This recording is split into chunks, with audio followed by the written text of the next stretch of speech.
제가 참고로 이제 니들보다 투자를 훨씬 더 잘하고 돈도 더 많은 거는 맞다고 저는 봅니다. 그건 무조건 맞아. 자, 근데 문제는 뭐냐면은 그래봤자 저는 시장에서 미물입니다. 그러니까 한마디로 여러분들이 2mm짜리 개미면은 저는 3mm짜리 개미인 거예요. 저는 가격에 영향을 주는 변수의 10,000분의 1도 모릅니다. 저를 그대로 따라가는 거 위험하다고 생각합니다.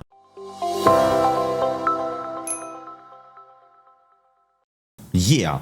안녕하십니까 할러님들, 강왕국입니다. 오늘은 2월 3일인데 네, 지금 트럼프가 관세를 때려가지고 코인은 이미 주말부터 개박살 났고 한국 주식도 거의 3% 빠졌습니다. 제가 이걸 보고서 생각한 게, 야, 트럼프 관세? 이것 때문에 시장이 이렇게 박살날 일인가? 아니, 관세 도입할 거는 다 알고 있었잖아 라고 생각을 했는데 이 영상을 찍으면서 좀 생각이 바뀌었습니다. 일단 저는 그 2월에는 보통 코인이 많이 오릅니다, 중주식도 오릅니다 했는데 그 영상 올리자마자 하루 만에 빠져가지고 민망하게 되었고요. 일단 2월 2일 트럼프가 X에 글을 올렸습니다. 캐나다, 멕시코, 중국 니네 다 죽었어 라고 이제 올렸고요.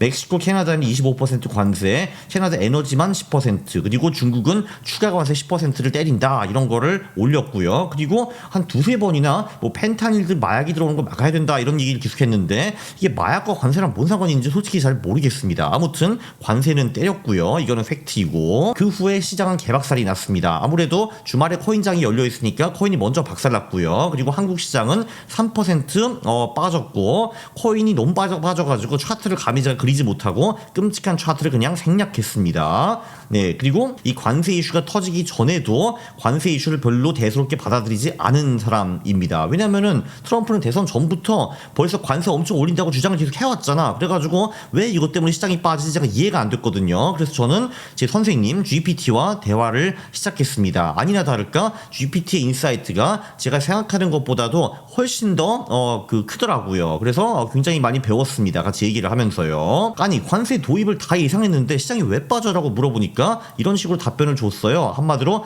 이 정도 일지는 시장이 예상을 못했다라는 거죠. 그러니까 저 같은 경우는 이 관세 리스크가 이미 가격이 다 반영이 된 줄 알았는데 그게 아니었다라는 거죠. 시장은 25년부터 점진적인 관세 정책을 할 것으로 전망을 했다. 27년부터. 그 예고된 리스크였기는 했지만 이 관세라는 게 예상보다 더 빠르게, 더 강하게, 더 큰 규모로 올 수 있다, 뭐 이런 얘기죠. 그리고 중국만 퍽퍽 패는 게 아니라 우방국, 에이 fuck you, 캐나다 fuck you, 멕시코 fuck you, 이제 그 다음에 fuck you가 되는 나라가 아마 뭐 일본, 대만, 한국 이럴 가능성이 꽤 있겠죠. 아니, 왜냐면은 캐나다와 멕시코는 진짜 초우방국이잖아요. 나프타이고 바로 옆에이고 하는데 상관없어, fuck you 했는데 우리 같은 뭐 아시아 동양 나라들은 뭐 그렇게 뭐 잘해주겠냐, 뭐 이런 거죠. 네, 게다가 연준이 금리 인하 가능성이 좀 줄어들었다. 왜냐하면은 이제 관세 때문에 수입 물가가 비싸지고 하면 인플레이션이 올라가니까 이제 물가도 올라가고, 네, 그럼 또 금리를 이제 내리기 굉장히 어려워지고 또 경기 침체까지 온다. 그래서 스태그플레이션이 온다, 뭐 이런 얘기죠. 관세 부과, 물가 상승, 긴축 통화 정책, 소비 둔화, 경기 침체, 아이고 이런 우려가 다 겹쳐가지고 코인 빵, 아시안 빵 이렇게 있다라는 겁니다. 자, GPT는 그래서 제가 물어봤거든요. 야, 그러면은 2025년에 17년부터 18년으로 더 비슷하다는 거냐? 라고 물어보니까 일단 그 17년, 18년을 비교를 좀 해줬어요. GPT가 17년에는 강경한 관세 정책이 없었고 감세 및 금융 규제 완화에 집중했다, 트럼프가. 그러니까 중국 때리는 건 이때 안 했어요. 그래서 이건 좋은 거잖아. 이제 그 금융 규제 완화, 감세 이런 거. 그래서 기업들이 와 해줬고 주식이 와 올라갔고 미국도 와 올라가고 한국도 와 올라갔습니다. 그래서 2017년 초반에는 나프타 재협상을 주장을 했지만 협상 중심 접근을 시도했습니다. 한마디로 아가리 파이팅을 했다는 거죠. 니니니 나프타 가만히 안 둬, 뭐 어떻게 블레베 이런 거였죠. 그 중국과도 무역 적자 해소를 위한 대화 및 압박 시도, 관세는 아직 없었습니다. 중국 내가 예의주시하겠어, 가만히 안 둬, 뭐 이런 거였죠. 그리고 가만히 안 둬 하다가 진짜 때린다 하면서 18년 3월부터 중국에 광범위한 관세를 부과했고, 이제 이게 제가 알기로는 철강과 알루미늄으로 시작을 한 다음에 7월부터는 전부다, 뭐 이런 식으로 갔어요. 그래서 무역 전쟁을 시작을 했고 19년은 중국도 US fuck you 하면서 이제 보복 관세를 이제 때렸습니다. 저는 참고로 25년이 17년과 비슷할 것으로 보고 이제 한국 주식, 미국 주식 엔드코인을 좋게 본 거였어요. 보면 여기 GPT가 깔끔하게 분석을 해주죠. 17년 초반에 뭐 감세, 금융 규제 완화, 친기업, 25년 예상 정책, 관세 부과, 보호무역 강화. 이거는 좋은 거고 이거는 별로다라는 거죠. 나프타 및 중국과 협상 중심. 이건 세모잖아. 이거는 이제 무역 보복 가능성 안 좋은 거지. 기업 이익 증가 기대, 강세 좋은 거지. 그 무역 긴장 고조 변동성 확대 안 좋은 거지. 그리고 경제 성장률은 뭐 2.4% 뭐 오케이인데 무역 감소로 둔화 가능. 뭐 이거는 뭐 세모에서 X라고 봐야겠죠. 그죠? 미국 주식이 그래서 17년 같은 경우는 이렇게 올라갔어요. 1년 내내 빵빵 올라가가지고 저도 이걸 사실 예상을 했습니다.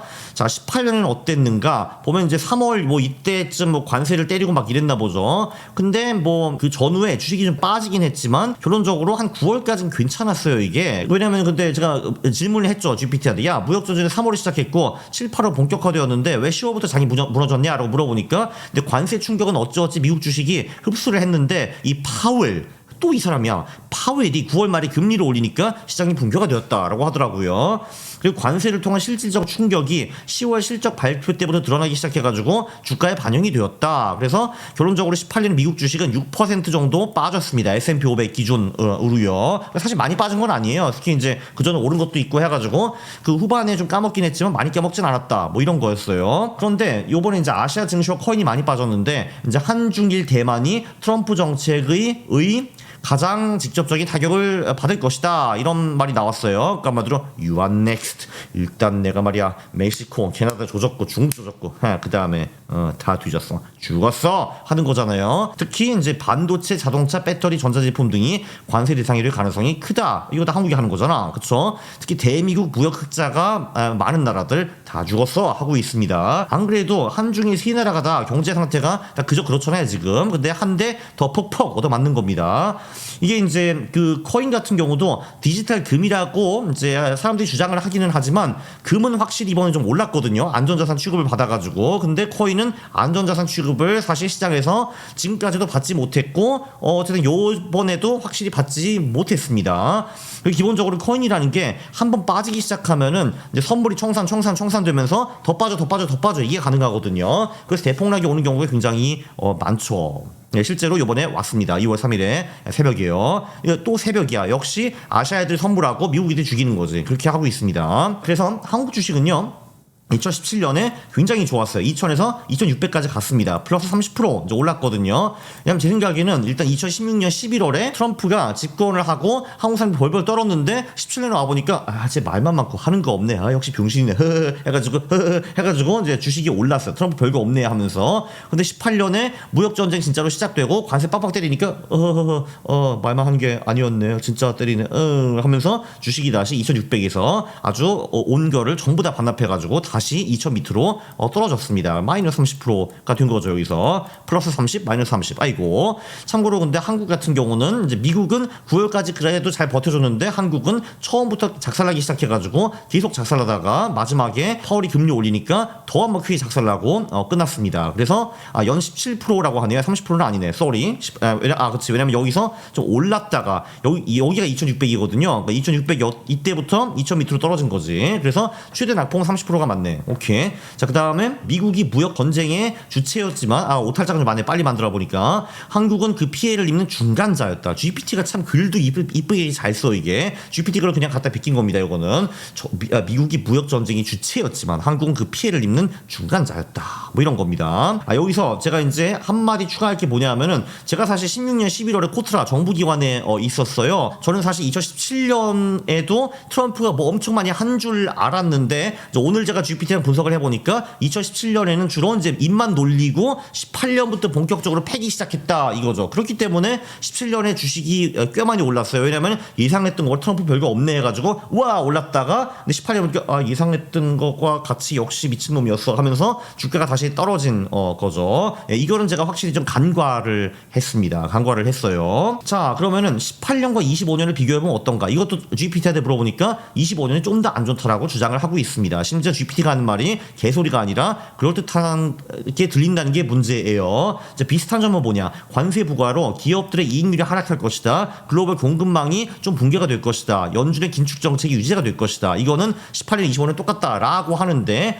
25년은 관세 규모가 18년보다 더 광범위하다. 중범 패는 게 아니라 전 세계를 패고 있다. 18년에 인플레이션은 거의 없었는데 25년에는 아시다시피 22년에는 인플레이션을 지금 겨우겨우 잡아놔가지고 그것도 2% 미만으로 못 가고 뭐 2.8%, 2.9% 뭐 이러고 있잖아요. 네, 근데 여기서 수입 물가가 급증한다라고 하면 인플레이션이 돌아올 수 있다라는 겁니다. 25년은 그 금리가 18년보다 더 높아가지고 추가 긴축 부담이 크다라는 게 있습니다. 그러니까 18년에는 이제 그 금리가 2%대였는데 이제 그때도 0.25% 오르니까 시장이 죽어버렸는데 지금은 벌써 뭐 4, 5%대인데 여기서 또 5%, 6%를 올려? 그러면 시장이 더 죽어버린다. 뭐 이런 거죠. 22년에 리바이벌이 올 수 있다. 뭐 이런 말을 하는 것 같아요. 이런 말을 하고 있습니다. 참고로 여기 표도 있으니까 한번 참고해 보세요. 이거 GPT가 다 만들어준 거니까. 그러면은 쉣 18년에 그나마 잘 먹혔던 자산이 뭐야? 라고 보니까 자산 배분을 해야지 자산을 지킬 수가 있었습니다. 일단 코인이 개박살 났고요. 비트코인이 마이너스 73%, 알트코인은 90%, 95%다 빠졌죠.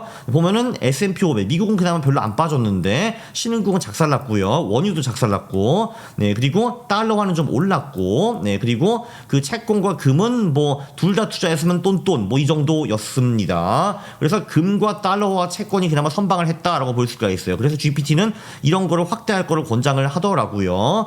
네, 그리고 이제 뭐 이런 거, 뭐 신흥국 코인, 뭐 이런 거 피하라라고 해요. 네, 그리고 추가로 방어주, 필수 소비재, 헬스케어, 방산주를 추천하더라고요. GPT 선생님이. 되게 그럴듯해요. 진짜 요즘 업그레이드 계속되면서 점점 더 나아지고 있습니다. 하긴 뭐 나 같은 바보들은 당연히 잘하겠죠. 자, 그래서 우리의 투자는 어떻게 해야 되는 것인가? 자, 일단은요, 저는 25년이 17년 과 비슷하게 간다고 저는 사실 봤어요. 네, 그러나 이제는 18년과 같이 흘러갈 수 있는 그런 가능성을 우리가 인정을 해야 됩니다. 저는 17년처럼 갈 거라고 봤어. 그 확률을 나 8, 90%로 봤는데 이제는 그 확률을 좀 낮추고 18년 같이 갈 흐름 이런 가능성도 우리는 열어둬야 되는 겁니다. 근데 저는 아직 반반으로 보지는 않아요. 전 그래도 아직도 2017년처럼 갈 가능성이 더 높다고 봅니다. 자, 어쨌든 18년 같이 흘러갈 수 있는 가능성을 열어둔다라는 거는 저 같은 경우는 코인이 비트코인이 120일 아래로 빠지면은 전체 손절한다는 겁니다. 알트코인까지. 왜냐면은 대하락 가능성이 생겼습니다. 저는 25년에 그럴 가능성이 별로 없다고 봤는데 이런 가능성이 확실히 생겼고요. 자, 그리고 한국 사람들은 확률에 대한 개념이 별로 없는데 가능성이라는 거는 100% 그렇다는 얘기가 아닙니다. 이 말을 내가 한 50번 정도 한 것 같은데 야 뭐야 강한국이 대폭락 갔대 하지 마시고요. 아니 그러니까 나는 분명히 25년에 17년처럼 오를 거라고 봤는데 아니야 100% 그거 아니네. 18년처럼 떨어질 수도 있어. 수도 있다는 겁니다. 가능성. 네, 그렇죠. 그래서 자산 배분은 그냥 하면 될 것 같아요. 한미 주식, 채권, 금, 달러와.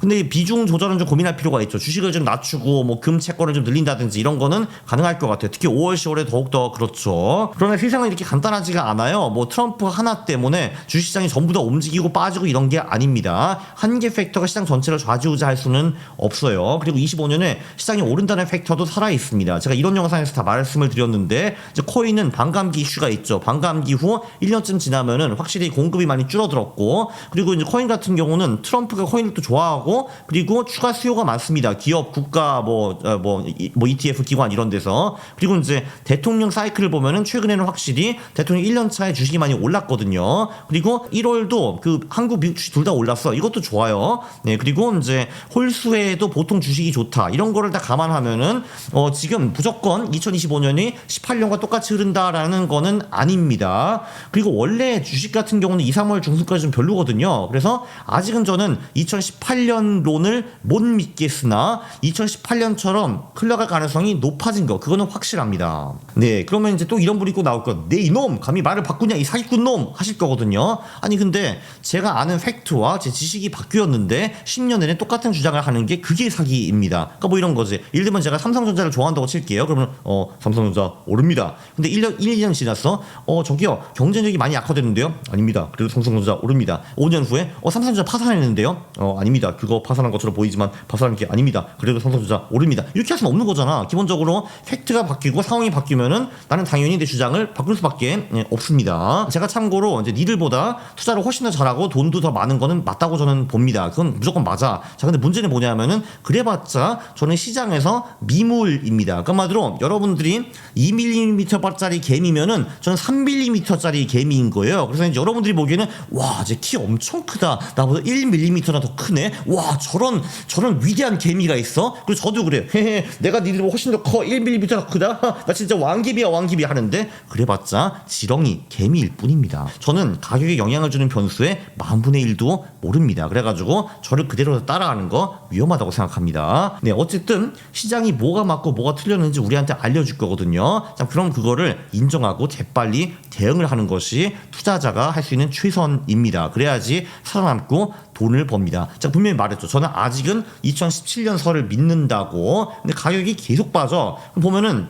오케이, 아닌가 보다. 18년설이 맞는 것 같아 하면은 저는 그거를 인정을 하고 팔아야겠죠. 그 기준은 저 같은 경우는 코인 같은 경우는 121선입니다. 그래서 이 밑으로 빠지면은 저는 인정할 거를 인정해야겠죠. 아, 오케이, 코인은 아닌가 보다. 18년설이 맞는 것 같아. 이런 식으로 저는 인정을 해야 되는 겁니다. 제 아이디어를 바꿀 수밖에 없는 거죠. 팩트와 제 지식이 바뀌었는데 아니야, 그건 다 아닌 거야. 그 전에 내가 맞았어 하면은 내가 병신이고 사기꾼인 거죠. 그렇죠. 요약을 하면은 2025년이 저는 2017년과 똑같이 갈 거라고 봤는데 2018년과 비슷할 가능성이 생겼습니다. 여기서도 또 이 말이 나와요. 가능성. 이거는 100%가 아닙니다.